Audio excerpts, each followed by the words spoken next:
não é?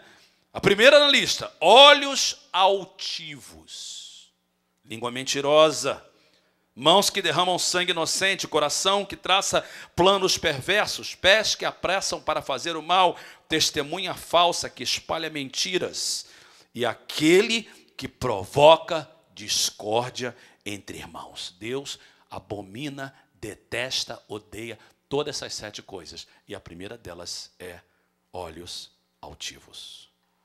No capítulo 8 de Provérbios, no verso de número 13, diz: temer o Senhor é odiar o mal. E Deus diz: odeio o orgulho e a arrogância. Gente, isso é forte. Não é à toa que os pais da igreja colocaram o orgulho como um dos pecados mortais. Porque Deus diz em 2 passagens que nós lemos, tanto Provérbios 6 como Provérbios 8, eu odeio o orgulho. No capítulo 16 de Provérbios, e no verso de número 5, a palavra de Deus ainda fala mais sobre esse assunto. O Senhor detesta os orgulhosos de coração. O Senhor detesta os orgulhosos de coração. E no verso 18 do mesmo capítulo 16 de Provérbios diz: o orgulho vem antes da destruição. O orgulho vem antes da destruição. Quando eu leio isso, eu me deparo com os artistas de Hollywood que se levantam contra Deus, que andam nos seus carros lindos, mas não tem lugar para Deus na sua vida. Eu penso nos políticos que acham que porque foram eleitos, porque têm o poder na sua mão, não tem que responder nada para Deus. Eu penso nas pessoas que sobem nas plataformas e nos púlpitos com arrogância. Eu penso naquelas pessoas que, porque Deus abençoou elas um pouquinho mais, é por isso que talvez a maior parte dos crentes são pobres. Porque, infelizmente, muitos crentes não sabem ser abençoados. Não sabem ter um pouquinho mais. Não sabem ter um carro um pouquinho melhor. Então Deus diz que a soberba vem na frente da destruição. No livro de Romanos, lá no Novo Testamento, o apóstolo Paulo falava sobre a ira de Deus que vem sobre o mundo por várias razões. Diz que do céu se manifesta a ira de Deus, capítulo 1, sobre todos os homens. E a ira de Deus vem por causa das atitudes erradas do ser humano para com Deus.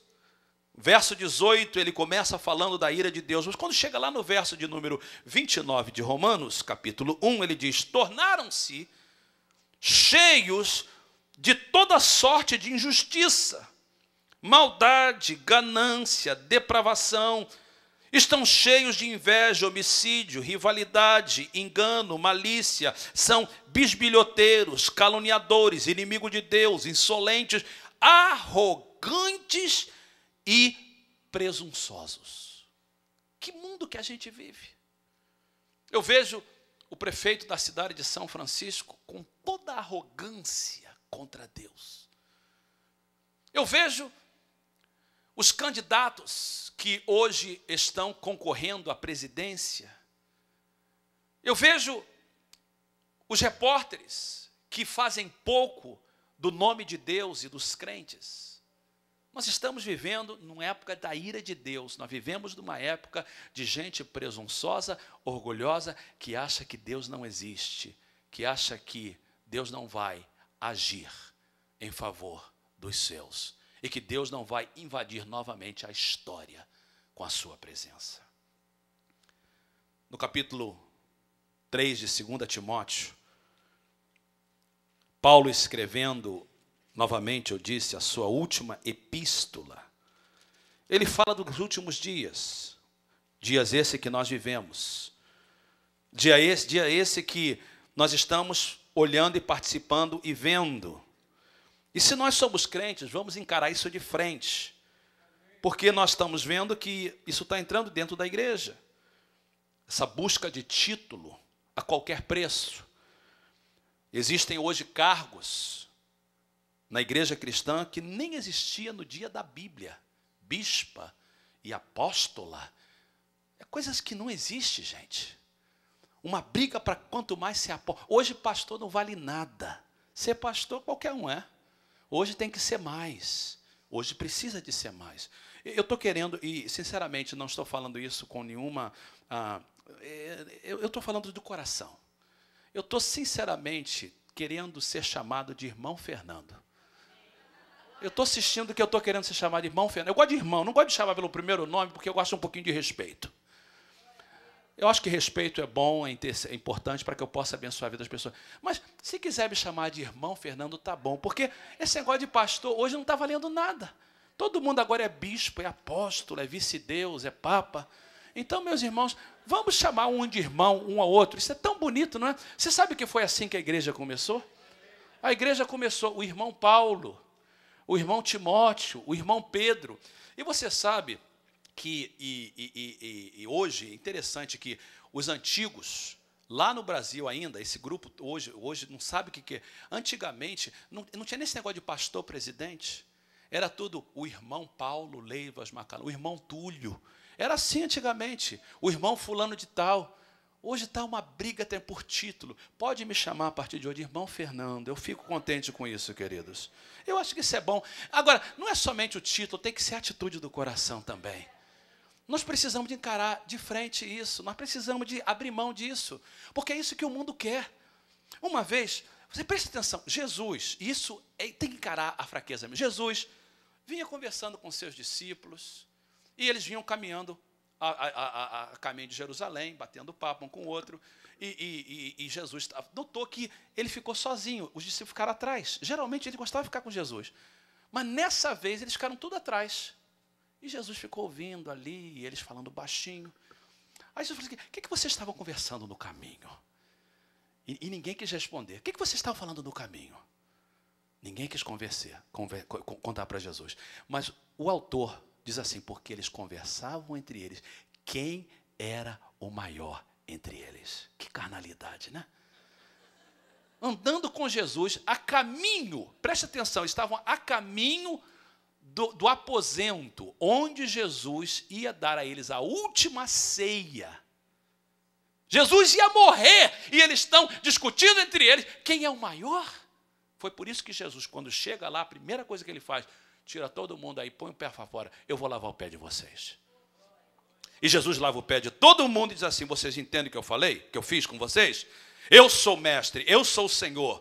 E se eu sou mestre, eu sou o Senhor, e eu lavo os pés de vocês, vocês devem lavar os pés dos outros. Eu preciso aprender sobre isso. Nós precisamos aprender sobre isso.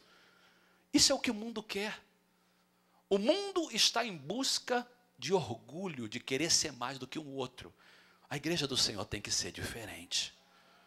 2 Timóteo, Paulo fala então, no capítulo de número 3, falando dos últimos dias: saiba disso, nos últimos dias sobrevirão tempos terríveis. Como é que vai ser? Os homens serão egoístas. Nós estamos vivendo isso, gente. Avarentos, presunçosos, arrogantes, blasfêmios, desobedientes aos pais, ingratos, ímpios, sem amor pela família, irreconciliáveis, caluniadores, sem domínio próprio, cruéis, inimigo do bem, etc, etc. Mas no meio de tudo está lá a arrogância, e está lá o orgulho. O que Deus pensa sobre orgulho? A Bíblia diz que Deus abomina. Tiago capítulo 4, verso 6, diz o seguinte: Deus resiste aos soberbos. Deus resiste aos soberbos. Por quê? Porque, como Tomé Aquinas disse, orgulho, na verdade, é desprezo de Deus e recusa de obedecê-lo. Diferente da glutonaria, raiva e ganância, que geralmente é fácil de detectar. Gente, todo mundo sabe quem é glutão. Todo mundo sabe uma pessoa que está com raiva ou gananciosa. Mas o orgulho, ele pode misturar no nosso estilo de vida. Ele pode fazê-lo quase que impossível de detectá-lo. E uma das razões que isto acontece é que muitas pessoas têm exaltado este pecado numa virtude